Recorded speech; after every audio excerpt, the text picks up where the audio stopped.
লিপ্ত হৈছিল নাবালিকাৰ সৈতে সকলো কথা বিৱৰি কৈছে এতিয়া কেমেৰাৰ সন্মুখত অন্য এক জঘন্য অন্য এক নাৰকীয় ঘটনা সংঘটিত হৈছে বিহুৰ আনন্দ উল্লাসৰ মাজতে এইখন অসমত পুনৰ অন্য এক জঘন্য ঘটনা সংঘটিত হৈছে এবাৰ সামিনুৰ শেখে কৰিছে নাবালিকাৰ সৈতে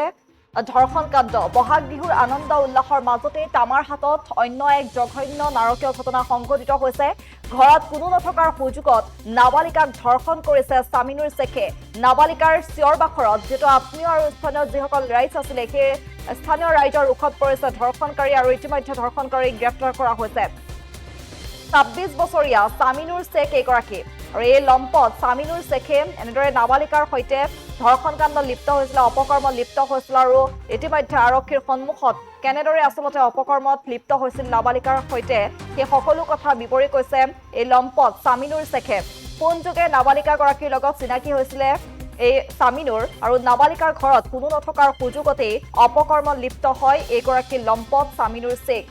নাবালিকাগৰাকী চিঞৰ-বাখৰ কৰাত ওচৰ চুবুৰীয়া ধৰ্ষণকাৰীটোক ইতিমধ্যে আটক কৰিছে আৰু উত্তম মাধ্যম সোধাই আৰক্ষীক গতাই দিছে আৰু কেমেৰাৰ সন্মুখত ইতিমধ্যে ধৰ্ষণ কাণ্ডৰ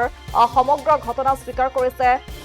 লম্পটটোৱে আৰু ধৰ্ষণকাৰীক ইতিমধ্যে উচিত শাস্তি দিয়াৰ দাবী জনাইছে সচেতন মহলে আৰু এই ঘটনা এতিয়া তীব্ৰ প্ৰতিক্ৰিয়াৰ সৃষ্টি কৰিছে চাৰিওদিশে এতিয়া বহাগ বিহুৰ আনন্দ উল্লাস আৰু তাৰ মাজতে অন্য এক নাৰকীয় অন্য এক জঘন্য ঘটনা সংঘটিত হৈছে তামাৰ হাতত ঘৰত কোনো নথকাৰ সুযোগতে অপকৰ্মত লিপ্ত হৈছে সামিনুৰ শেখে 26 বছৰীয়া এই লম্পট সামিনুৰ শেখে ফোনযোগে প্ৰথমে নাবালিকাগৰাকীৰ লগত চিনাকি হৈছিল আৰু তাৰ পাছতেই নাবালিকাৰ ঘৰত কোনো নথকাৰ সুযোগতেই অপকৰ্মত লিপ্ত হৈছিল সামিনুৰ শেখ আৰু ইতিমধ্যে নাবালিকাগৰাকীয়ে যেতিয়া চিঞৰ-বাখৰ কৰিছিল সেই সময়তে ওচৰ চুবুৰীয়া আহি ধৰ্ষণকাৰীটোক আটক কৰিছে আৰু উত্তম মাধ্যম শুনাই ইতিমধ্যে আৰক্ষীক গতাই দিছে কেমেৰাৰ সন্মুখত কেনেদৰে অপকৰ্মত লিপ্ত হৈছিল সেই সমগ্ৰ ঘটনা স্বীকাৰ কৰিছে এই লম্পট সামিনুৰ শেখে এই ঘটনাই এতিয়া তীব্ৰ প্ৰতিক্ৰিয়াৰ সৃষ্টি কৰিছে লগতে ধৰ্ষণকাৰীক উচিত শাস্তি দিয়াৰ দাবী জনাইছে এতিয়া সচেতন মহলে বেয়া কাম কৰা কৰবে ধৰছে তাৰ জন্য নাবালিকা ছোৱালীৰ লগত ঘৰ ক'ত তোমাৰ ঘৰ গোসাইগাঁও নাম কি নাম সামিনুৰ হোসেন কেইটা বজাত আহিছা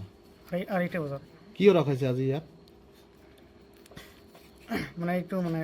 অলপ বেয়া কাম আছিল মানুহে দেখা পাইছে ছোৱালীজনীৰ বেয়া বেয়া ভিডিঅ' তোমাৰ মোবাইলত আছে মানে বহাগ মাহৰ আজি ৰাতিপুৱালৈ ইতিমধ্যে পাব আমি আনডিবেটেড গ'ল পৰা আক্ৰান্ত তলৰ পৰা অসমৰ প্ৰতিজন জনগোষ্ঠীৰ মানুহ আমি বেচেমা তথা বিহুৰ শুভেচ্ছা জনাই আজি ক'বলৈ মানে ওলাইছোঁ আমাৰ তামাহাটৰ অন্তৰ্গত এটা লজ্জাজনক ঘটনা ঘটিছে হুদুমখাটা গাঁৱৰ ল'ৰা গোসাইগাঁও হুদুমখাটাৰ ল'ৰা এজন নাবালিকাক ধৰ্ষণ কৰিছে এইটো আমি আনডিবেটেড গ'ল পৰা আক্ৰাছোঁ তীব্ৰ গৰিহণা দিছোঁ আৰু ইতিমধ্যে তামাৰ থানাত ল'ৰাজনক ইতিমধ্যে গ্ৰেপ্তাৰ কৰি আৰক্ষী থানাত আছে আপোনালোকৰ চেনেলৰ মাধ্যমে আমি ক'ব খুজিছোঁ আমাৰ ধুবুৰী জিলাৰ প্ৰশাসনক যে এই ল'ৰাজনৰ কঠোৰ